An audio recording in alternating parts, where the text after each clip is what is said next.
Hello दोस्तों, मैं सुभय कुमार। दोस्तों आज 17 बीपीएससी जो crash course sure short questions है उसका है जो पार्ट 2 है। पार्ट 1 ऑलरेडी है जो अपलोड कर दिया गया है, आप जरूर है जो जाकर है जो देखिए। दोस्तों इस चैनल का जो मेन मकसद है कि आपको जो 30 क्वेश्चन जो बीपीएससी में पूछे जाते हैं और 10 क्वेश्चंस और महत्वपूर्ण होते हैं, इससे रिलेटेड होते हैं, जो आपको इकोनॉमिक्स और भूगोल में कहीं ना कहीं है जो मिलता जुलता रहता है, तो वो है जो 40 क्वेश्चंस के लिए आपको 5 से 6 लेक्चर पढ़ना है, उसमें है जो आपका कंप्लीट हो जाएगा। तो बहुत ही महत्वपूर्ण है, जरूर है जो देखिएगा। इस चैनल की जो खासियत है कि आपको क्या मिलेगा, करंट अफेयर जब आप पढ़ रहे हैं तो इसमें है जो आपका पेपर से रिलेटेड जो भी करंट अफेयर्स होता है उसको ऐड किया जाता है, प्रतियोगिता दर्पण रहता है, मैगजीन्स जो रहते हैं उससे है जो क्वेश्चंस निकाल कर है जो इसमें डाला जाता है। तो आपके एग्जाम में ये सब तीनों पार्ट अगर आप कवर कर लेते हैं तो निश्चित रूप से है जो आपका करंट अफेयर है जो तैयार हो जाएगा। वीडियो को है जो दोस्तों अंतिम तक जरूर देखिएगा, करीब करीब 1 घंटा का है जो वीडियो है जो आपके सामने ही रहेगा, बहुत ही महत्वपूर्ण वीडियो है। और बाकी जितने भी एग्जाम हैं उसके लिए करंट अफेयर्स जो आप जानते हैं बहुत ही महत्वपूर्ण है। तो निश्चित रूप से दोस्तों पेपर जो आप बहुत लोग पढ़ नहीं पाते हैं उस वो भी करंट अफेयर्स जो इसमें इंक्लूड रहेगा, तो बहुत ही महत्वपूर्ण है। चलिए आज के हम अपने लेक्चर पे स्टार्ट करेंगे, और चैनल को जरूर है दोस्तों नए हैं तो सब्सक्राइब जरूर कर लीजिएगा। उम्मीद करते हैं आपका सहयोग मेरे लिए बहुत ही महत्वपूर्ण है। चलिए देखिए दोस्तों, आज का जो पहला टॉपिक है, जो आज 1 जुलाई है, मध्य रात्रि से भारत में है जो कानून में जो 1860 का जो एक्ट बना था उस समय, उसमें है जो संशोधन किया गया है। उसमें कुछ धाराएं को घटाया गया है, कुछ सजा को बढ़ाई गई है, कुछ ऐसे अनयूजुअल कानून थे जो चल आ रहे थे उसको है जो खत्म कर दिया गया है। तो ये इसी पर है जो चर्चा करेंगे। एक्चुअली कानून जो औपनिवेशिक काल में बनाया गया था उस कानून का मकसद कुछ और था। एक्चुअली न्याय का मकसद तो था नहीं, आप जानते हैं कि ब्रिटिश है जो न्याय की तो बात करते ही नहीं थे। तो ये एक दस्तावेज के माध्यम से है जो भारतीयों को है जो उनके ऊपर है जो दबाव बनाना चाहते थे कि हम है जो आपके लिए न्याय व्यवस्था करते हैं, लेकिन वैसी बात नहीं थी। उसी को है जो हम लोग है जो बार बार है जो आगे है जो बढ़ा रहे थे। लेकिन ऐसा समय आ गया है, 21वीं सदी है, निश्चित रूप से जो बदलाव हमेशा होनी चाहिए, और आज की ज़रूरत के हिसाब से है जो कानून को है जो बनाया गया है उसको है जो परोसा गया है आपके सामने। तो निश्चित रूप से जो भी चीज़ है जो बहुत ही महत्वपूर्ण होगा। लेकिन एक चीज़ ध्यान रखिएगा कि जो 30 जून जो हमारा जो 30 जून तक जो भी है जो ऑलरेडी क्राइम हुए या बहुत सारे चीज़ जो कानून में चल रहे थे, जो पुराने कानून से ही लागू होंगे, ये है जो ध्यान रखिएगा। ये है जो बहुत लोग है जो इसमें है जो कुछ अलग आप लोग को है जो डिस्क्राइब कर देंगे, लेकिन ध्यान रखिएगा कि 30 जून से पहले जो भी न्यायालय में जो भी है जो चल रही थी वो है जो पुराने कानून के अनुसार ही चलेंगे, पुराने कानून के अनुसार ही चलेंगे। 1 तारीख से 1 जुलाई से जो भी चीज़ें हुई हैं उसको है जो नए कानून में है जो रखा गया है। मान लीजिए कि आपके यहाँ है जो 30 तारीख को है जो कोई घटना घटी, आप है जो 2 तारीख को एफआईआर है जो लिखा रहे हैं, तो वो है जो 30 तारीख की घटना के आधार पर ही है जो जो पुराने कानून के आधार पर ही है जो आपकी है जो केस है जो दर्ज की जाएगी। बहुत सारे है जो प्रावधान है, इसको है जो हम आपको है जो रूबरू कराएंगे। तो बहुत इंपॉर्टेंट है दोस्तों, आपको है जो समझने की बात है। तो पहला जो था 1860 का जो इंडियन पिनल कोड था, इसको है जो इसके जगह भारतीय न्याय संहिता बीएनएस है जो कर दिया गया। क्या कर दिया गया? बीएनएस कर दिया गया। आप है जो ध्यान से रखिएगा, कभी कभी नाम पूछ लिया जाता है, और 2023 जरूर याद रखिएगा, ये नहीं कि 2024 है जो आप कर दिएगा। एक्चुअली है जो 25 दिसंबर को है जो ये राष्ट्रपति साहिबा के हस्ताक्षर से है जो कानून बना था, तो 2023 याद रखिएगा। दूसरा है दोस्तों 1898 का सीआरपीसी की जगह अब है जो भारतीय नागरिक सुरक्षा संहिता है जो रख दिया है, बीएनएसएस, भारतीय नागरिक सुरक्षा संहिता रख दिया है, इसका नाम है जो।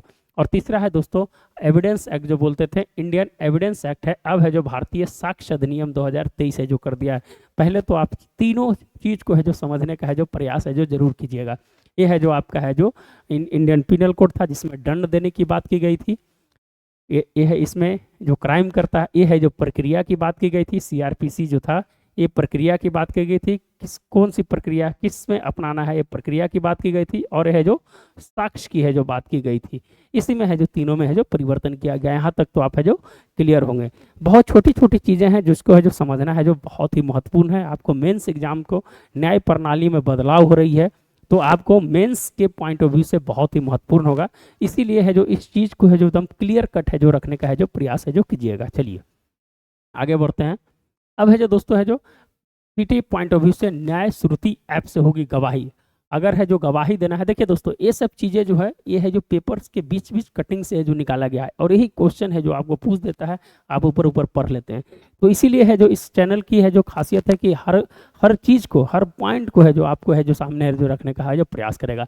न्याय सुरती है जो दोस्तों ये ऐप है, इससे है जो गवाही होगी, जो गवाही होती थी पहले है जो अनऑफिशियली मैंने किसी प्रकार से कहीं भी आपको गवाही ले लिया जाता था, अब है जो इससे है जो क्या किया गया है कि एक ऐप है, इसके माध्यम से है जो गवाही है जो आपको है जो लिया जाएगा। न्याय सुरती प्लेटफॉर्म के सभी पुलिस थानों, अदालतों, जिलाधिकारी या उप आयुक्तों के साथ ही है जो इसे है जो कार्यालय में है जो स्थापित किया जा रहा है, और वहाँ से है जो दोस्तों है जो इस ऐप के माध्यम से है जो गवाही है जो अब है जो प्रस्तुत है जो किया जाएगा। तो पूरी डिजिटली करने का प्रयास किया गया, डिजिटलीकरण की ओर है जो कहीं ना कहीं हमारी न्याय व्यवस्था है जो बढ़ रही है। अच्छा, यह प्लेटफॉर्म जो और ऐप है नेशनल इंफॉर्मेटिक्स सेंटर और bureau of police research development ने है जो मिलकर तैयार किया है। ध्यान रखिएगा, नेशनल इंफॉर्मेटिक्स सेंटर ऑफ और ब्यूरो और पुलिस रिसर्च डेवलपमेंट ने है जो मिलकर तैयार किया। कभी कभी है जो क्वेश्चन यहाँ से ही बनते हैं, इसीलिए है जो ध्यान रखिएगा, नेशनल इंफॉर्मेटिक्स सेंटर और bureau of police research development ने मिलकर है जो तैयार किया है, ये दोनों मिलकर है जो तैयार किया है। चलिए आगे बढ़ते हैं। अब है जो दोस्तों इससे क्या है, न्याय व्यवस्था है जब डिजिटलीकरण की ओर बढ़ रहा है, डिजिटल हो रहा है, तो इसमें क्या क्या रहा है, सीसीटीएनएस क्राइम कंट्रोल है जो नेटवर्क सिस्टम है जो पूरा है जो बनाया जा रहा है, ई फॉरेंसिक है जो बनाया जा रहा है, ई कोर्ट बनाया जा रहा है, ई प्रोक्यूशन बनाया जा रहा है, ई प्रिजनर बना रहा है, जोड़ने का काम है जो पूरा है जो किया जा रहा है। तो ये है जो आपका है जो साइंस एंड टेक के पार्ट में भी है, इस चीज़ को है जो लिख सकते हैं। और दूसरा चीज़ है कि है जो दोस्तों है जो आपके जो न्याय प्रणाली जो है जो कहीं ना कहीं 21वीं सदी की ओर है जो बढ़ रहा है, डिजिटलीकरण की ओर बढ़ रहा है, तो वो भी है जो दोनों है जो इसमें है जो आपको आ जाएगा। वन डाटा वन एंट्री से सभी प्लेटफॉर्म पे होगी, वन डाटा वन एंट्री, एक ये भी चीज़ है जो याद रखिएगा, वन डेटा और वन एंट्री की है जो बात की गई है, तो ये भी बहुत इंपॉर्टेंट है। ये सब चीज़ है जो आपको है जो लिखना है, एग्जाम में आप लिखिएगा तो निश्चित रूप से जो नंबर है जो आपको है जो ज़्यादा मिलेगा। चलिए क्या है नए कानून में, इस पर देख लेते हैं। पहली बार आतंकवाद को है जो परिभाषित किया गया है, क्या है, टेररिज्म को है जो परिभाषित किया गया है, टेररिज्म को है जो परिभाषित किया गया है, ठीक ना, ध्यान रखिएगा। राजद्रोह की जगह देशद्रोह, राजद्रोह की धारा 124 जो थी वो है जो कहीं ना कहीं राजद्रोह है, उसको है जो चेंज करके देशद्रोह का है जो अपराध माना गया है। मॉब लिंचिंग के मामले आजीवन कारावास की है जो बात की गई है। यह है जो दोस्तों है जो इस बार है जो जेपीएससी में भी है जो क्वेश्चन है जो इससे है जो पूछा गया है, जेपीएससी में भी है जो क्वेश्चन है जो मॉब लिंचिंग से जो पूछा गया था, तो बहुत इंपॉर्टेंट है, ये भी है जो ध्यान रखिएगा। प्रीत कहीं भी दर्ज करा सकते हैं एफआईआर, जिसको जीरो एफआईआर कह सकते हैं, क्या कहते हैं, जीरो एफआईआर कहा जाता है। कभी कभी आप सुनते होंगे गाँव में कि आप कहीं क्राइम होता है तो आप जाते हैं थाने में तो कहता है कि ये मेरे क्षेत्र का चीज़ नहीं है, हम है जो एफआईआर नहीं करेंगे। लेकिन अब क्या हो गया कि जीरो एफआईआर आप दर्ज करा सकते हैं, उसके बाद उस पर जांच होगी, उसके बाद उसका जुरिडिक्शंस होगा, वहाँ ट्रांसफ़र कर दिया जाएगा। तो जीरो एफआईआर बहुत ही महत्वपूर्ण हो गया है। राज्यों के एक तरफा केस वापस लेने का अधिकार नहीं है अब। कहीं बहुत सारे जगह आप देखते होंगे कि राजनीतिकरण के आर में कहीं ना कहीं है जो केस को है जो वापस है जो ले लिया जाता था, तो अब है जो वो चीज़ है जो नहीं होगा। पीड़ित का पक्ष भी है जो सुना जाएगा।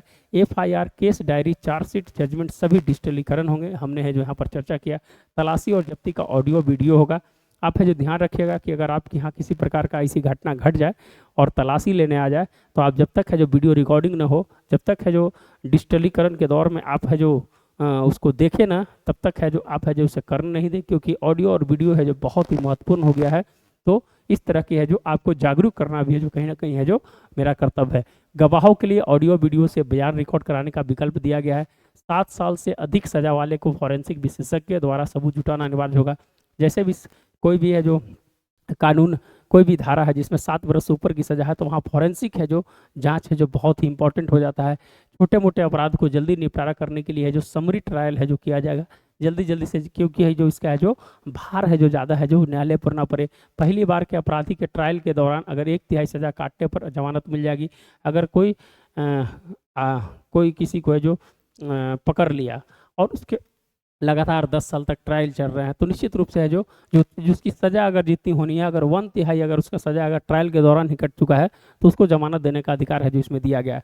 भगोरे अपराधी की संपत्ति होगी जब्त। भगोरे अपराधी की अनुपस्थिति में है जो चलेगा मुकदमा। बहुत सारे है जो पैसा लेकर भाग जाते हैं, तो उनके लिए भी है जो यहाँ पर है जो एक्ट है जो बनाया गया है। तो एक बहुत इंपॉर्टेंट चीज़ है जो आपके सामने है जो लाने का प्रयास किए हैं। चलिए आगे बढ़ते हैं, जल्दी से सब्सक्राइब है जो कर लीजिएगा।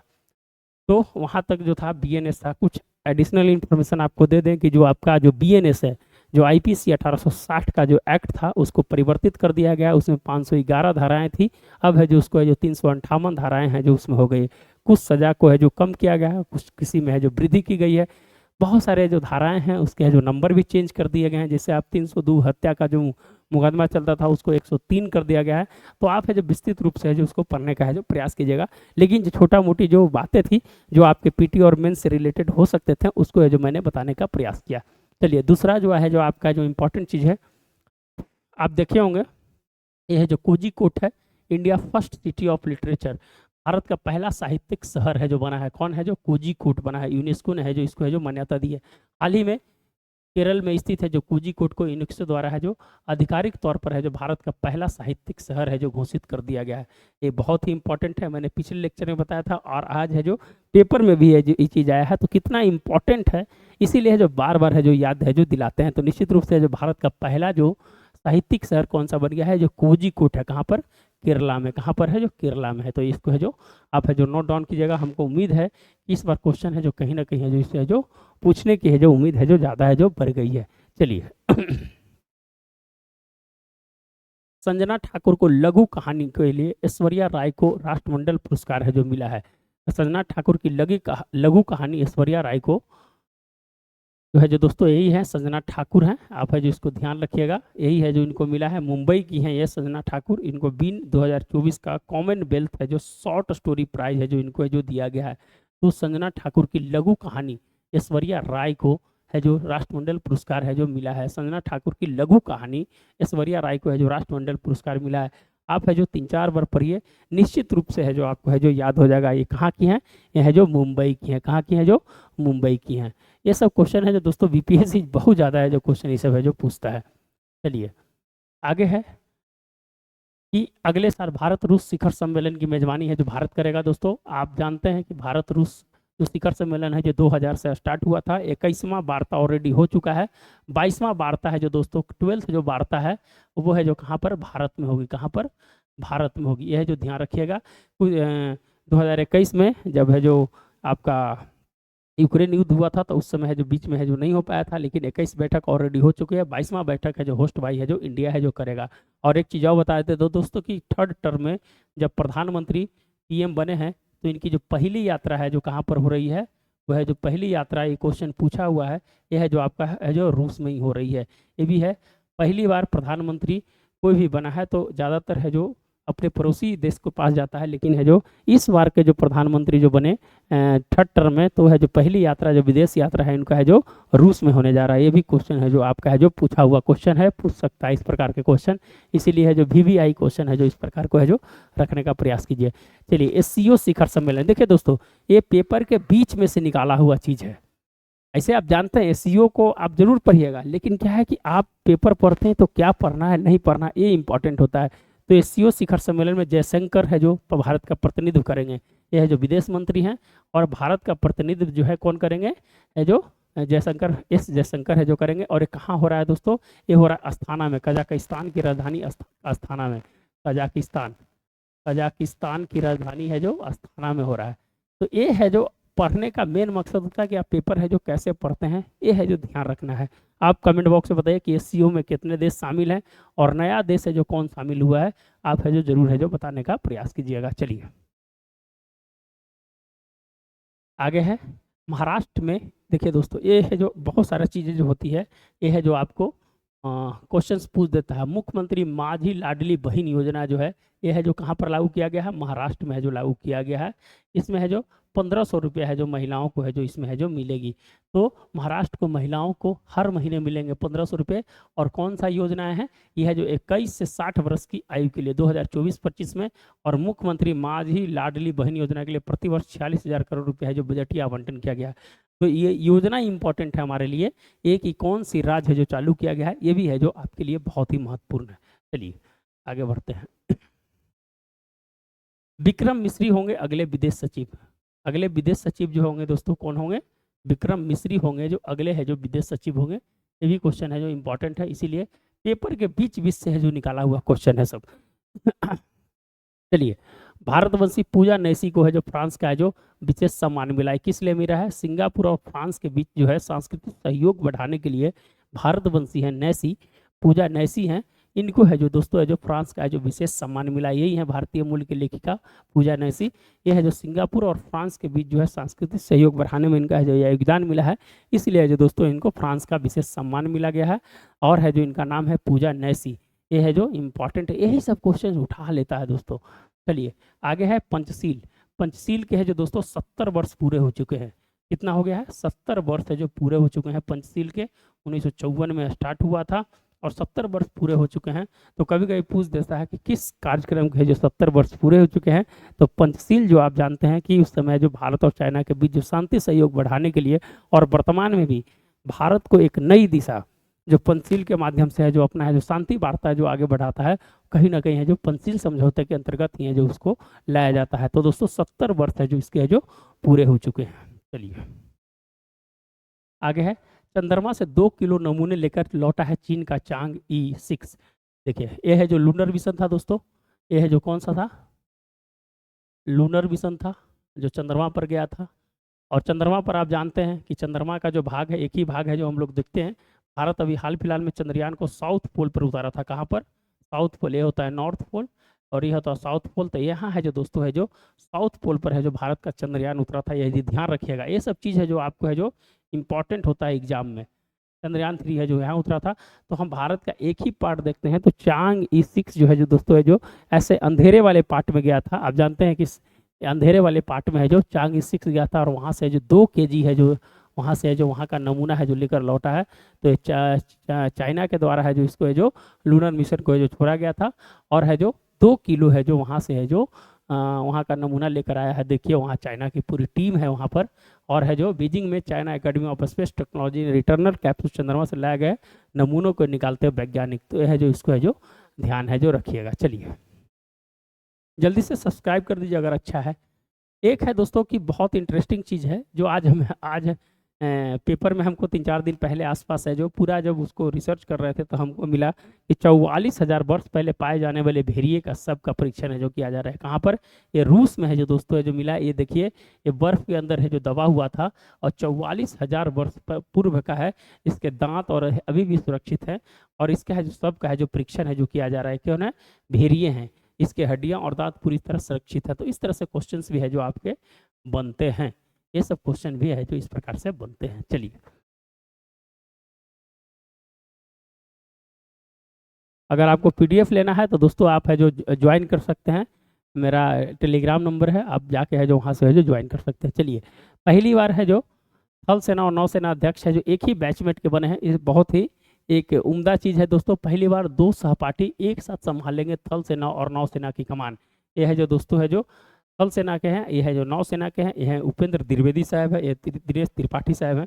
तो हमें है जो यही बताना था कि अभी है जो चेंज हो चुके हैं। थल सेना अध्यक्ष जो उपेंद्र द्विवेदी हो चुके हैं और नौसेना अध्यक्ष जो दिनेश त्रिपाठी है जो पहले ही है जो उन्होंने जो इस पद को ग्रहण किया है। तो बहुत ही इंपॉर्टेंट है, कोई बड़ी चीज़ नहीं था, लेकिन ये आपको है जो रिकॉल करने के लिए, आपको बताने के लिए है जो ये बहुत ही महत्वपूर्ण है जो आज का है जो पार्ट था। चलिए आगे है दोस्तों कि सॉलिड कार्बन, जिसको बोलते हैं दोस्तों कि समुद्र के तल के अंदर है जो कार्बन को सिंक किया जाता है। और जानते हैं कि पर्यावरण को लेकर कितना है जो सजग अभी देश है। अगर पर्यावरण नहीं बचेगा तो पृथ्वी पर है जो मानुष का अस्तित्व है जो कहीं ना कहीं है जो खतरे पर जाएगा। तो समुद्र की चट्टानों में होगा कार्बन। यहाँ पर क्या किया गया है दोस्तों कि इसको है जो सॉलिड कार्बन नाम दिया गया है। यह है जो जैसे समुद्र है, समुद्र के तली में है जो दोस्तों है जो विशाल चट्टाने हैं और विशाल चट्टानों में है जो दोस्तों क्या किया गया है कि कार्बन को यहाँ पर क्या किया जाएगा, कार्बन को है जो यहाँ पर है जो सिंक किया जाएगा। कार्बन की चट्टान टाइप की है जो यहाँ पर है जो सिंक करा कर है जो बनाया जाएगा। तो यह है जो कहाँ पर है, इसको बोलते हैं सॉलिड कार्बन बोलते हैं। क्या बोलते हैं इसको? सॉलिड कार्बन बोलते हैं।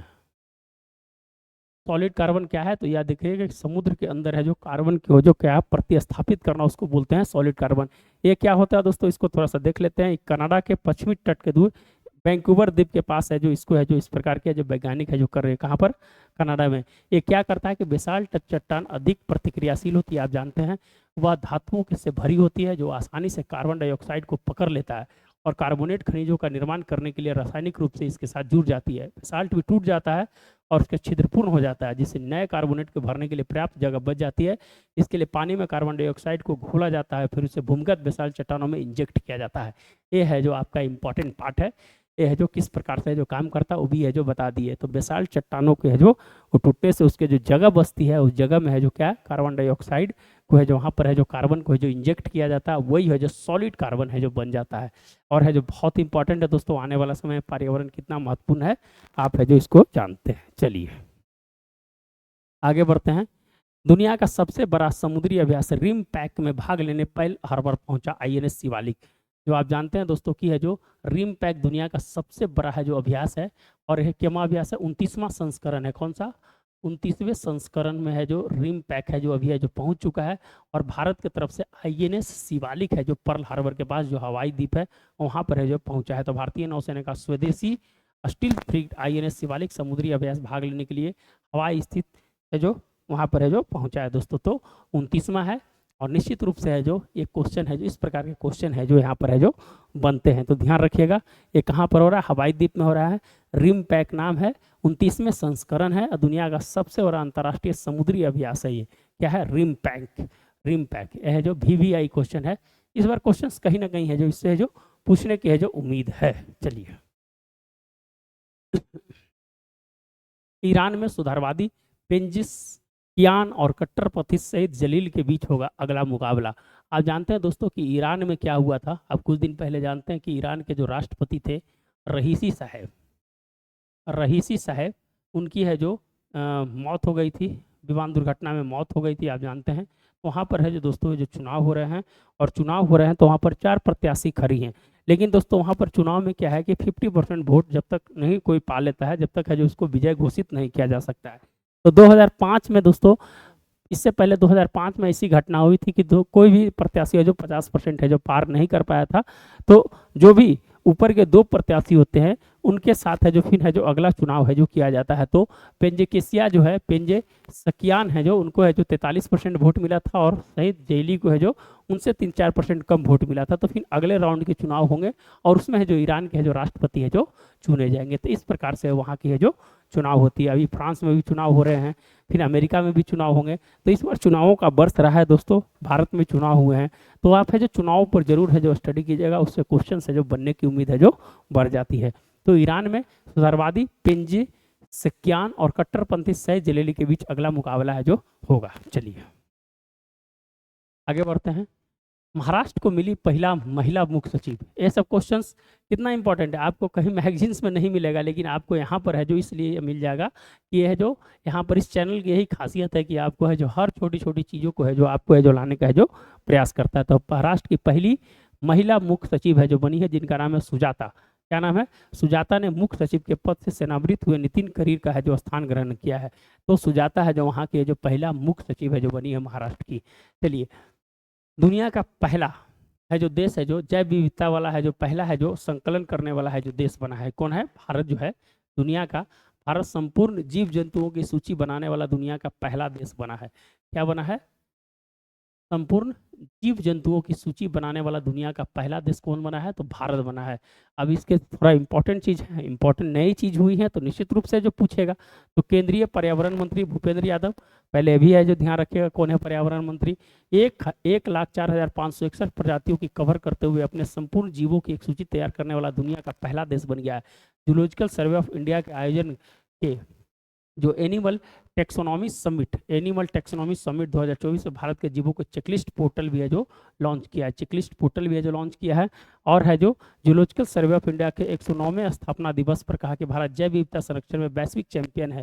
निश्चित रूप से दोस्तों है जो इतना बड़ा चीज जो है 1,04,561 प्रजाति की है जो भारत है जो क्या क्या है संकलन किया है, तो एक बहुत बड़ी बात है। निश्चित रूप से है जो इसमें है जो कहा जा सकता है कि हम है जो जैव विविधता के लिए जो कितना है जो काम है जो कर रहे हैं। तो भूपेंद्र यादव जी ने है जो इस प्रकार की है जो बातें है जो बताई है। नंबर याद रख लीजिए, बीपीएससी कभी कभी नंबर पूछ देता है, और है जो भारत जैव विविधता वाला पहला देश है, आप है जो इसको जानते ही हैं। चलिए अब है जो कुछ हम जनवरी का पीडी ऑलरेडी हो गया था, अब है जो फरवरी के पीडी पर है जो थोड़ा सा है जो उसके जो इंपॉर्टेंट पार्ट है उसको भी कवर करने का प्रयास करेंगे। तो क्या क्या है इंपॉर्टेंट पार्ट उस पे है जो कवर करते हैं। तो जानते हैं कि नए चुनावों के पश्चात भारी बहुमत के साथ राजस्थान, मध्य प्रदेश और छत्तीसगढ़ में भाजपा की सरकार बनी थी। ये सब रिकॉल करा रहे हैं दोस्तों, बहुत इंपॉर्टेंट चीज़ है, आप है समझने का प्रयास कीजिए, रिकॉल करवा रहे हैं आप। बाकी आप पहले पढ़ चुके होंगे, लेकिन है जो रिकॉल करवा रहे हैं तो इसलिए बहुत ही महत्वपूर्ण है। तेलंगाना में कांग्रेस की सरकार, मिजोरम में स्थानीय दल की सरकार है जो बनी थी, अब है जो चुनाव हुए थे। ये है राजस्थान का, कितने सीट होते हैं, 200 सीट होते हैं। चुनाव हुआ था 199 पर, इस प्रकार 2023 में। अब है जो दोस्तों बीजेपी को 115 सीटें मिली थी। ज़्यादा इसे पढ़ने की जरूरत नहीं है, सीट कितना है वहाँ का। वहाँ के है जो भजन लाल शर्मा है जो दोस्तों है जो वहाँ के है जो मुख्यमंत्री बनाए गए हैं राजस्थान के, इतना ही है जो पढ़ना है। टोटल सीट कितना है बस ध्यान रखिएगा, ज़्यादा नहीं। अब आगे आ जाइए मध्य प्रदेश में। मध्य प्रदेश में 230 सीटें हैं दोस्तों, आप जानते हैं 230 सीटें हैं वहाँ पर, 230 सीटें हैं। सबसे बड़ी पार्टी 163 है जो सीट लाकर है जो दोस्तों बीजेपी सरकार बनाई है, जो मुख्यमंत्री की शपथ ले रहे हैं श्री मोहन यादव जी। चलिए आगे बढ़ते हैं। छत्तीसगढ़ विधानसभा की स्थिति देख लिए, छत्तीसगढ़ में आपका कितना सीट है, तो 90 सीट है दोस्तों, और 54 सीट है जो बीजेपी है, और वहाँ के जो है विष्णुदेव सहाय है जो वहाँ के जो मुख्यमंत्री है जो बने हैं। तो ये सब रिकॉल करवा रहे हैं, क्वेश्चंस पूछ देंगे तो क्या कीजिएगा, इसीलिए रिकॉल करवाना है। चलिए तेलंगाना के बारे में हम बात कर लेते हैं। तेलंगाना में आप जानते हैं कि 2023 में टोटल 119 सीट है, वहाँ पर 64 सीट दोस्तों कांग्रेस से जीती है, और है जो रेवंत रेड्डी साहब है वहाँ के है जो मुख्यमंत्री है जो बने हैं। तो ये सब चारों स्टेट के क्या स्थिति है, दलगत स्थिति है, ये है जो हम है जो बताने का है जो प्रयास किए। चलिए आगे है, ये है जो मिजोरम की है दोस्तों। मिजोरम में 40 सीटें हैं। मिजोरम पीपुल मूवमेंट जेपीएम को है जो 27 सीटें है जो वहाँ पर मिली है, और वहाँ पर है जो वहाँ के जेपीएम के पीपुल्स मूवमेंट के लालूदुमा, ये है जो दोस्तों है जो वहाँ पर है जो वहाँ के मुख्यमंत्री मैंने। एंटी डिफेक्शन लॉ सबसे पहले है जो दोस्तों है जो इनके इन्हीं पर है जो सबसे पहले लागू है जो किया गया था राजीव गांधी की सरकार में। तो एंटी डिफेक्शन लॉ है जो सबसे पहले जो आप जानते हैं, तो इन्हीं मुख्यमंत्री जो है यही मुख्यमंत्री थे जो 1900 जब राजीव गांधी की सरकार थी तो उस समय जो एंटी डिफेक्शन लॉ है जिनके ऊपर लगा था, तो इनका नाम है लाल दुहोमा है जो ये मिजोरम के है जो मुख्यमंत्री बने हैं, जोरम पीपुल मूवमेंट के 27 सीट लाकर। चलिए आगे बढ़ते हैं। चलिए यह है जो क्वेश्चंस। गुजरात का पारंपरिक गरबा नृत्य यूनेस्को की अमूर्त सांस्कृतिक विरासत सूची में शामिल हुआ है। आप 2024 का जब यूपीएससी का क्वेश्चंस देखिएगा तो डायरेक्ट क्वेश्चन है जो यूपीएससी ने यहाँ से क्वेश्चन उठाया है, तो बहुत इंपॉर्टेंट है। मुझे लगता है कि जितने भी यूपीएससी के एग्जाम होंगे वो इस क्वेश्चन को जरूर है जो उठाएगा। तो गुजरात का पारंपरिक गरबा नृत्य यूनेस्को के अमूर्त सांस्कृतिक विरासत में जो शामिल है जो किया गया है, तो यह जो इसको है जो ध्यान रखिएगा, क्वेश्चन है जो यहाँ से है जो पूछ सकते हैं। अभी टोटल कितना है, भारत की 15वीं आमर्त सूची है जो यूनेस्को की सूची में है जो शामिल है जो किया गया है। तो अभी तक 15 लिस्ट में है जो शामिल हो चुका है, और गरबा जो है यूनेस्को के है जो सांस्कृतिक विरासत सूची में है जो शामिल है जो किया गया है। 15 का लिस्ट है जो आपको हम दिखा सकते हैं। देखिए ये है जो यूनेस्को की अमूर्त सांस्कृतिक विरासत सूची में भारत की 15 सांस्कृतिक विरासत सूची है जो किस प्रकार से है जो ध्यान दीजिएगा। और है जो 2008 से है जो ऐसी सूची है जो बनाई जा रही है। तो दोस्तों सबसे पहले वेदों की चैटिंग जो है 2008 में, रामलीला 2008 में, केरल की कुटियम रंगमंच का नृत्य 2008 में, और अभी जो है गुजरात का गरबा है जो दोस्तों 2023 में। तो 15 है जो अमूर्त विरासत संस्कृति में है जो शामिल है जो किया गया है। चलिए जल्दी से जो आप है जो दोस्तों है जो सब्सक्राइब है जो जरूर है जो कर दीजिएगा। सब्सक्राइब करने से क्या होता है कि आपकी आशा है जो कहीं ना कहीं हमारे साथ जुड़ी हुई रहती है, और इस प्रकार का चीज़ है जो आप है जो आपके लिए लाते हैं। चलिए विश्व की सर्वाधिक शक्तिशाली 100 महिलाओं में फोर्स में भारत की 4 महिलाएं हैं, और यूरोपीय आयोग की अध्यक्ष उर्सुला वॉन डेर लेयन विश्व की सबसे शक्तिशाली महिला बनी है। तो सबसे शक्तिशाली है जो दोस्तों उर्सुला वॉन डेर लेयन, ये बेल्जियम की हैं, और यूरोपीय आयोग की है जो अध्यक्ष है। यह है जो ध्यान रखिएगा। पॉलिटिक्स एंड पॉलिसी में कभी कभी श्रेणी पूछ देता है, तो पॉलिटिक्स एंड पॉलिसी 1 2 देख लेते हैं। दूसरा है क्रिस्टियन लेगार्ड, फ्रांस की हैं, यूरोपीय केंद्रीय बैंक के अध्यक्ष हैं। यह है जो ध्यान रखिएगा। यूरोपीय आयोग के अध्यक्ष है जो डेर लियन है, यूरोपीय बैंक के जो अध्यक्ष है जो क्रिस्टियन लेगार्ड है। पॉलिटी एंड पॉलिसी में है जो इनको भी है जो दिया गया है। तो दोनों है फर्स्ट और सेकंड पॉलिटिक्स एंड पॉलिसी में। एक है जो आयोग के अध्यक्ष है, दूसरा केंद्रीय बैंक के अध्यक्ष हैं। तो यह है जो फोर्स की सूची है। अब है जो इसमें है जो भारत की जो 4 हैं उनके बारे में है जो बात हम कर लेते हैं। तो विश्व की सर्वाधिक 100 महिलाओं में भारत की 4 महिलाएं हैं। पहली है जो आपका कौन है, निर्मला सीतारमन है। कौन है, निर्मला सीतारमन है। उनको है जो 2023 में 32वें स्थान है जो प्राप्त हुआ है। यह है जो वित्त मंत्री हैं भारत की। दूसरा है रोशनी नडार मल्होत्रा है। ये है जो दोस्तों है जो 2023 में इनको 60 मिला है। तो पहला पर 32, दूसरा पर है जो 60। यह है जो ध्यान रखिएगा। रोशनी नडार मल्होत्रा। तीसरा है जो दोस्तों शोभा मंडल होंगे, शोभा मंडल है उनका है जो 2023 में है जो दोस्तों है जो उनको है जो कि कौन सा स्थान मिला है, तो 17वां स्थान है जो उनको मिला है। 2023 में है जो 17 स्थान है जो शोभा मंडल को, इनको क्वीन ऑफ स्टील के नाम से भी है जो जाना जाता है। किरण मजुमदार शाह ये है जो इनको है जो क्या मिला है 2023 में 76वां स्थान है जो इनको मिला है। तो है जो ये आप ध्यान रख लीजिए कौन कौन है, आपको एक बार और रिकॉल करा देते हैं। तो निर्मला सीतारमण 32वें स्थान पे हैं। तो रोशनी नरेला मल्होत्रा जो हैं आप जानते हैं दोस्तों कि ये 60 स्थान पे हैं। तीन है जो 70वें स्थान पर शोभा मंडल है, 76वें स्थान पर किरण मजुमदार शाह हैं। तो आप है जो जरूर है जो वीडियो के एक दो बार है जो जरूर देखिएगा, तब है जो आप है जो उसको है जो समझने का प्रयास है जो कीजिएगा। 1 घंटे में आपका है जो 5 लेक्चर्स में पूरा है जो करंट अफेयर्स को हम खत्म कर देंगे। फिर उसके बाद हर अलग अलग चैप्टर्स का है जो आपका करंट अफेयर्स है जो आपको अलग अलग पार्ट का है जो करंट अफेयर्स है जो मिलेगा। फिर उसके बाद चलिए COP28 दुबई में है जो संपन्न हुआ, जीवाश्म ईंधन पर दूरी बनाने पर है जो सहमति बन गई। COP28 कॉन्फ्रेंस ऑन पार्टी आप जानते हैं दोस्तों UAE में हुआ है और बहुत इंपॉर्टेंट है। 28वां वार्षिक सम्मेलन है COP28।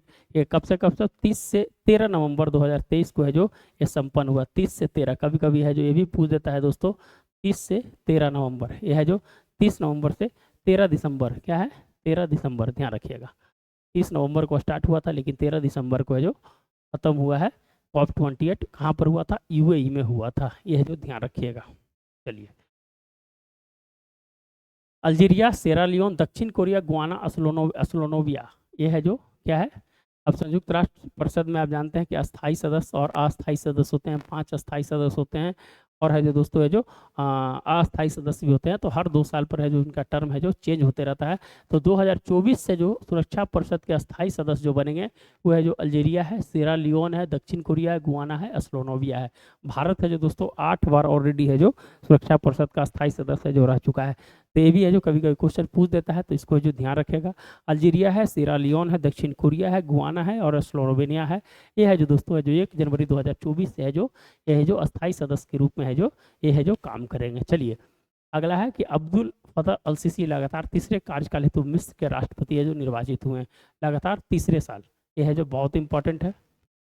चलिए आगे है कॉस्ट ऑफ लिविंग 2023 के अनुसार है जो शहरों की सूची अगर देख लेंगे तो सबसे महंगे शहर में कौन सा शहर आता है, तो आपका सिंगापुर है जो सबसे महंगे में, ज्यूरिक है जो 1 नंबर पर है जो सबसे महंगे शहर में आता है। अगर भारत की अगर बात करेंगे तो 163 पर चेन्नई है भारत है और 166 पर है जो अहमदाबाद है। तो भारत का 163 166 है। अगर सबसे लो कॉस्ट की अगर बात करें दोस्तों तो सीरिया का दमिश्क है जिसका 173वां स्थान है। तो ये सब चीज़ है जो आपको है जो ध्यान रखने की है जो जरूरत है। 163 166 पहला में चेन्नई, दूसरा में है जो अहमदाबाद और वर्ल्ड में अगर बात करेंगे तो सिंगापुर और ज्यूरिक का है जो नाम आता है। चलिए आगे बढ़ते हैं। अनीश दयाल CRPF के है जो दोस्तों है जो महानिदेशक नियुक्त हुए, कुछ नियुक्तियां थी उसको है जो आपको बताने का प्रयास किया। अनीश दयाल सिंह है जो CRPF के नए महानिदेशक है जो नियुक्त हुए हैं। महिंद्रा एंड महिंद्रा के समूह के अनीश शाह फिक्की के नए अध्यक्ष बने। फिक्की कभी कभी जो क्वेश्चन पूछ देता है, बहुत इंपॉर्टेंट है। नीना सिंह केंद्रीय औद्योगिक सुरक्षा बल के पहली महिला प्रमुख बनी है। CIESF की जो पहली बार है जो ये है जो प्रमुख बनी है। चलिए आगे अल्बानिया की दित्रा जिरी मिस अर्थ 2023 का खिताब जीती है। कौन, अल्बानिया की दित्रा जिरी जो है दोस्तों मिस अर्थ 2023 का खिताब जीती, यही है आपका दित्रा जिरी, यही है जो मिस अर्थ 2023 का खिताब है जो इन्होंने है जो जीता है। और भारत के प्रतिनिधित्व कौन किए थे, प्रियन सेन किए थे। कौन किए थे, प्रियन सेन किए थे। तो सबको एक जगह है जो करने का है जो हमने है जो प्रयास है जो किया है। इसीलिए है जो इस चैनल की खासियत यही है दोस्तों कि करेंट अफेयर और बाकी जितने भी चीज़ें हैं आपको है जो कहीं छूटेगा नहीं, आप है जरूर है जो आप है जो देखते रहिए। बहुत सारा है जो वीडियो है जो यहाँ पर डाला हुआ है। चलिए आगे है कि अमेरिका की pop superstar time person of the year 2023 में जो है time person of the year है जो दोस्तों कौन बनी है, टेलर स्विफ्ट बनी है time person of the year 2023। तो आपको है जो ध्यान रखना है कि pop superstar time person of the year है जो बनी है। Time CEO of the year same Altman है जो time CEO of the year बनी है। लियोनस मेसी जो है time athlete of the year है जो बना है। तो ये सब चीज़ें हैं टाइम के पत्रिका को कौन कौन है जो कवर किया है इस बार, जो कौन है जो पर्सन ऑफ द ईयर बना है, वो चीज़ है जो यहाँ पर है जो आपको है जो बताने का प्रयास किया। चलिए अच्छा, 2023 के साहित्य पुरस्कार आप जानते हैं कि 24 भाषा में दिया जाता है, 22 भाषा और प्लस 2 भाषा जो है राजनीति राजस्थानी और अंग्रेजी में है जो दिया जाता है। तो टोटल कितने भाषा में दिया जाता है साहित्य अकादमी पुरस्कार? आपको 24 भाषा में दिया जाता है। तो इसमें कुछ कुछ इंपॉर्टेंट चीज़ है। अंग्रेजी के लिए देख लीजिए, रैक्सिम इन राग जानकी, जानकी उपन्यास है नीलम शरण गौर का, यह है जो इंपॉर्टेंट है। एक इसको याद रख लीजिएगा। एक हिंदी वाले को मुझे पहचानो उपन्यास है संजीव का, इसको है जो याद रख लीजिएगा, ध्यान रखिएगा। अब आ जाइए, अगर बिहार से हैं तो मैथिली बोध संकेतन, ये है जो दोस्तों बासुकीनाथ झा का है, ये भी है जो इंपॉर्टेंट है, इसको भी ध्यान रखिएगा। अब आगे नीचे आ जाइए तो संस्कृत का ही पूछ देता है, तो सुन मेघागानन कविता है दोस्तों, यह है जो दोस्तों अरुण रंजन मिश्र का है जो लिखा हुआ है। तो है जो उर्दू का एक बार देख लीजिए, राजदेव की अमराई उपन्यास है सादिका नवाब सादे। ये है जो क्वेश्चन, 5 क्वेश्चन है जो आपको है जो पूछ सकता है, अंग्रेजी, हिंदी, मैथिली, संस्कृत और उर्दू। इससे अलावा है जो आप बीपीएससी और बिहार से रिलेटेड और यूपीपीसीएस में इससे ज़्यादा है जो क्वेश्चन है जो नहीं पूछेगा, झारखंड में भी इससे ज़्यादा नहीं पूछेगा। साहित्य अकादमी पुरस्कार संविधान के 8वीं अनुसूची में 22 भाषा और उसके बाद अंग्रेजी और राजस्थानी में कुल 24 भाषाओं में है जो ये दिया जाता है। चलिए जल्दी से सब्सक्राइब कर लीजिएगा दोस्तों। अगर अंतर्राष्ट्रीय हॉकी महासंघ के वर्ष 2023 के स्टार पुरस्कार में ये भारत से रिलेटेड था, बहुत इंपॉर्टेंट था, इसीलिए दोस्तों है जो एक क्वेश्चन है जो पूछने की उम्मीद है जो मुझे लग रहा है। तो दोस्तों है जो ये है जो सर्वश्रेष्ठ खिलाड़ी जो है हार्दिक सिंह है भारत के, ये है जो ध्यान रखिएगा। महिला वर्ग में अगर बात करें दोस्तों तो जेन डेवॉर्ड है नीदरलैंड के। तो ये दो तो क्वेश्चन है जो पूछना तय है, लेकिन एक है जो आपका है जो भारत की तरफ से है जो वर्ष के सर्वश्रेष्ठ गोलकीपर है जो सविता पुनिया है, ये है जो क्वेश्चन है जो पूछा जा सकता है। इसीलिए जो आप है जो इसको है जो ध्यान रखने का है जो प्रयास है जो जरूर है जो कीजिएगा। तो सविता पुनिया गोलकीपर है। और महिला में अगर सर्वश्रेष्ठ खिलाड़ी की बात करें तो जेन डेवॉर्ड है नीदरलैंड के। और पुरुष में बात करें तो हार्दिक सिंह है भारत के, ये है जो ध्यान रखें। इतना ही क्वेश्चन है जो इसमें है जो आपको है जो पूछने की उम्मीद रहती है, तो इसीलिए इतना ही क्वेश्चन को हम बताने का प्रयास करेंगे। चलिए, विश्व बैडमिंटन महासंघ के पुरस्कार जो मिला है दोस्तों, भारत की मनीषा रामदास विश्व की सबसे पारा बैडमिंटन खिलाड़ी बनी है। ये भी भारत से रिलेटेड है, बैडमिंटन से रिलेटेड है। तो भारत की मनीषा रामदास जो है विश्व की सबसे पारा बैडमिंटन खिलाड़ी है जो मिली है। तो ध्यान रखना, मनीषा रामदास सबसे ज़्यादा है जो ये पारा एथलीट की है जो सबसे ज़्यादा है जो प्रदर्शन करने में इनको है जो उत्कृष्ट है जो प्रदान है जो बैडमिंटन में है जो दिया गया है। चलिए आगे बढ़ते हैं। व्यास सम्मान बहुत इंपॉर्टेंट है, बार बार है जो पूछा जाता है व्यास सम्मान, इसीलिए है जो हम इसको है जो लेने का प्रयास किए। तो व्यास सम्मान 2023 जो है दोस्तों पुष्पा भारती व्यास सम्मान है जो इनको मिला है। इनकी जो संस्मरण है यादें यादें यादें के लिए के बिरला फाउंडेशन 33वां है जो ये व्यास सम्मान था, 33वां है जो व्यास सम्मान था। और है जो पुष्पा भारती को है जो मिला है दोस्तों। और है जो निश्चित रूप से विगत 10 वर्षों में प्रकाशित किसी उत्कृष्ट रचना के लिए 1991 से है जो प्रदान है जो किया जाता है। और इससे 32वां जो मिला था व्यास सम्मान ज्ञान चतुर्वेदी को पागलखाना है जो उनके उपन्यास के लिए दिया गया था। तो हमें 33वां याद रखना है, पुष्पा भारती यादें यादें यादें के लिए है जो मिला था। चलिए आगे बढ़ते हैं। अच्छा, अब ध्यानचंद जो राजीव गांधी खेल रत्न पुरस्कार था उसको मेजर ध्यानचंद पुरस्कार है जो कर दिया गया है दोस्तों। 2021 में इसका नाम चेंज किया गया था और ये मिला है सात्विक साईराज रैकी रेड्डी और विराट सेठी को है जो सर्वोच्च सम्मान है जो मिला है। 25 लाख रुपए की राशि है जो दिया जाता है, कहीं लिखा हुआ होगा 25 लाख रुपए की राशि है जो इसमें जो दिया जाता है मेजर ध्यानचंद खेल रत्न पुरस्कार। चलिए अर्जुन पुरस्कार इस बार कितने 26 खिलाड़ियों को है जो अर्जुन पुरस्कार है जो दिया गया है। 15-15 लाख की राशि है जो प्रदान है जो की जाती है। तो जो इम्पोर्टेंस था वही है जो आपके सामने है जो रखने का है जो प्रयास किए हैं। चलिए आगे है इंदिरा गांधी शांति निःशस्त्रीकरण और विकास हेतु इंदिरा गांधी पुरस्कार 2023 है जो मिला है। किनको मिला है? यह है डेनियल बेरेनबोइंग और अली अबू आयाद। यह है जो दोस्तों है जो इंदिरा गांधी पुरस्कार अर्जेंटीना मूल के इजराइल पियानो वादक हैं। कौन है? अर्जेंटीना मूल के इजराइल पियानो वादक और संगीत निर्देशक डेनियल बेरेनबोइम व फिलिस्तीनी शांति कार्यकर्ता अली अबूद आबाद को है जो दिया गया है। ये है जो दोस्तों है जो वहाँ पर है जो क्या करते हैं फिलिस्तीनी शांति कार्यकर्ता हैं। और ये है जो दोस्तों पियानो वादक हैं जो इजरायली पियानो वादक हैं, अर्जेंटीना मूल के हैं। ये इनका मूल है जो अर्जेंटीना है लेकिन ये इजरायली पियानो वादक हैं। इनको है जो इंदिरा गांधी निःशस्त्रीकरण और विकास हेतु पुरस्कार है जो दिया गया है। तो अली अबूद अयाद और डेनियल बेरेन बोइंग को है जो ये है जो पुरस्कार है जो दिया गया है। तो ये सब चीज़ है जो रिकॉल कीजिएगा तो जरूर है जो याद हो जाएगा। चलिए आगे है हेनरी किसिंजर जिनका निधन हो गया हाल फिलहाल में। बहुत है जो प्रसिद्ध व्यक्ति हैं दोस्तों, हेनरी किसिंजर साहब। ये है जो इनका है जो निधन हो गया है। ये विदेश नीति, अमेरिका विदेश नीति को सबसे ज़्यादा प्रभावित है जो इन्होंने किया था। और बहुत ही जब भारत पाकिस्तान 71 का युद्ध हो रहा था, उसमें है जो दोस्तों है जो इन्होंने जो बहुत बड़ी भूमिका निभाई थी, भारत के खिलाफ है जो बहुत बड़ी है जो भूमिका निभाई थी।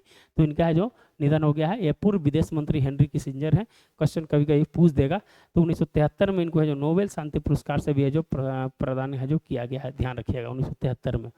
1 दिसंबर विश्व एड्स दिवस, इसका थीम है दोस्तों लेट्स कम्युनिटी लीड्स। ये है जो कुछ कुछ थीम्स पूछ दिए जाते हैं। तो 1 दिसंबर 2023 का जो थीम था एड्स दिवस का, लेट्स कम्युनिटी लीड्स है जो इसका है जो थीम था। चलिए आगे बढ़ते हैं।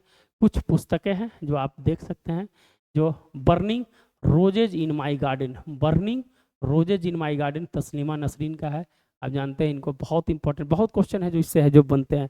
Welcome to paradise, welcome to paradise Twinkle Khanna का है। Be also make policy Subhash Chandra Garg का है, be also make policy Subhash Chandra Garg का है। रोमन स्टोरी झुम्पा लहरी का है। ये सब क्वेश्चन है जो पूछा जा सकता है, ध्यान रखिए। ब्रेकिंग द मोल्ड रघुराम जी राजन और रोहित लांबा, ये सब VVI क्वेश्चन, इस जितना है ना सब VVI है। पढ़ना my father a daughter remember, पढ़ना my father a daughter remember Sharmistha Mukherjee, Pranab Mukherjee की बेटी के द्वारा है जो दोस्तों है जो इसको है जो लिखा गया। तो जितने हैं इससे आप है जो VVI मान लीजिए, और ये सब क्वेश्चन है जो कहीं ना कहीं क्वेश्चन पूछ देगा, इससे ध्यान रखिएगा। चलिए, तमिलनाडु में चक्रवाती तूफान मिचोंग, मिचोंग नाम किसने दिया था दोस्तों? आप है जो जानते हैं तो, नहीं तो बता देते हैं। म्यांमार ने है जो नाम दिया था इसको मिचोंग। और है जो कहाँ पर टकराया था? आंध्र प्रदेश और तमिलनाडु में है जो तबाही है जो मचाई थी। तो इतना ही याद रखना है, नाम किसने दिया और कहाँ पर तबाही मचाई। आंध्र प्रदेश और तमिलनाडु में है जो तबाही है जो मचाई थी। चलिए आगे है, भारत अमेरिका का विशेष सशस्त्र बलों का संयुक्त अभ्यास बर्ज प्रहार है। यह है जो, ये सब बताने की जरूरत नहीं है, ये सब कभी कभी क्वेश्चन है जो पूछ देता है, इसीलिए है जो दोस्तों है जो इसको रखने का प्रयास किए हैं हम। यह है जो संयुक्त बर्ज प्रहार किसके बीच? भारत और अमेरिका के बीच है जो थल सेना अभ्यास है, इसको है जो देख सकते हैं आप। चलिए, युद्धाभ्यास जो होता है वो किसके बारे में होता है दोस्तों? ये भी भारत अमेरिका के बीच ही होता है। सूरत को अंतर्राष्ट्रीय हवाई अड्डे का है जो दर्जा दिया गया है, ये भी चीज़ है जो इस तरह की क्वेश्चन है जो पूछ दिया जाता है। चलिए, आर प्रगनंदा और वैशाली जो है दोस्तों, आर प्रगनंदा और वैशाली जो है, ये है जो मास्टर जो है जो ग्रैंड मास्टर है जो प्राप्त करने वाली भाई बहन की पहली जोड़ी बनी है। ये भी है जो एक अद्भुत चीज़ है। तो और इसमें ग्रैंड मास्टर कौन है? ये है जो भारत की है जो बनी है। और इसमें ग्रैंड मास्टर जो बनी है जो वैशाली बनी है, जो है जो भाई बहन वाली में है, अगर बात किया जाए तो बहुत ही इम्पोर्टेंट होगा। तो यही है दोस्तों, कुछ इम्पोर्टेंट्स था जिसको है जो हमको आपको बताने का है जो प्रयास है जो किए हैं। विजय हजारे ट्रॉफी है जो दोस्तों है जो पहली बार है जो हरियाणा जीता है। किसने जीता है? राजस्थान को हराकर हरियाणा जीता है। पहली बार हरियाणा है जो ट्रॉफी जीता है। कौन? हरियाणा है जो पहली बार जीता है विजय हजारे ट्रॉफी। चलिए, प्रेरणा देवस्थली भारतीय नौसेना की किसी युद्धपोत कमान संभालने वाली पहली महिला कमांडिंग ऑफिसर बनी है। कौन? प्रेरणा देवस्थली। ये है जो पहली है जो महिला है जो बनी है। चलिए आगे है, भारत के पूर्व वर्षों में दिग्गज टेनिस खिलाड़ी लिएंडर पेस व विजय अमृतराज टेनिस के इंटरनेशनल हॉल ऑफ फेम में है जो शामिल किए जाने भारत के जो भारत के नहीं एशिया के है जो पहले खिलाड़ी है जो बने हैं। जो टेनिस खिलाड़ी है लिएंडर पेस और है जो विजय अमृतराज, वो है जो दोस्तों है जो कहीं ना कहीं है जो हॉल ऑफ फेम में शामिल करने वाले एशिया के पहले पुरुष है जो खिलाड़ी बने हैं। तो ये है जो इम्पोर्टेंट है, इसको है जो जरूर है जो ध्यान है जो रखिएगा।